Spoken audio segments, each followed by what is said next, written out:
എന്തുവാടി? അല്ലെങ്കിൽ ഞാൻ ഇന്ന് പോകുന്നില്ല, ലീവ് എടുക്കുക. ആ അതെന്തായാലും നന്നായി. ഞാൻ നിനക്ക് അങ്ങോട്ട് പറയണമെന്ന് വിചാരിച്ചിരിക്കുവായിരുന്നു. നമുക്കേ ഒന്ന് രണ്ട് സ്ഥലത്ത് പോണം. നീ കൂടെ വരണം എൻ്റെ കൂടെ കേട്ടോ. എവിടെ പോവാനാ? അതൊക്കെ ഞാൻ പറയാം. നീ ഒരു കാര്യം ചെയ്യോ, ഒരു മുണ്ട് ഷർട്ട് എടുത്ത് ആ കട്ടിലോട്ടൊന്ന് ഇട്ടേക്കണേ. ആ ഇട്ടേക്കാം.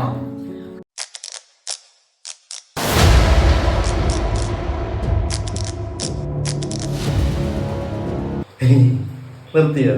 എന്താ നിർത്തി? മിനിക്കും, നീ മിനിക്കും. എന്റെ പൊന്നു മോനെ, നിന്റെ ഈ മിന്നക്കം കാരണമാണ് ഞങ്ങൾക്ക് ഇത്രയും വില കുറച്ച് ഈ വീട് വാടക കിട്ടിയത്. അതുകൊണ്ട് നിന്നെ ഞാൻ ഒന്നും പറയത്തില്ല കേട്ടോ. മിനിക്കും, ഇഷ്ടപോലെ മിനിക്കും.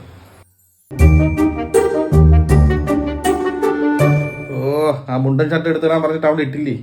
എടീ, ഇവിടെ ഒന്നും ഫോണിൽ വിളിക്കുന്നു. ഹലോ, ഞാനിങ്ങ ഓഫീസിൽ വന്നേ. ഓഫീസിലോ? എടി, നീ ഓഫീസിൽ പോകുന്നില്ലെന്നല്ലേ പറഞ്ഞേ? ഓഫീസിൽ പോകുന്നില്ലെന്നോ ഞാൻ പറഞ്ഞു? കൊണ്ട് വെച്ചാൽ എനിക്ക് ജോലിയുണ്ട്.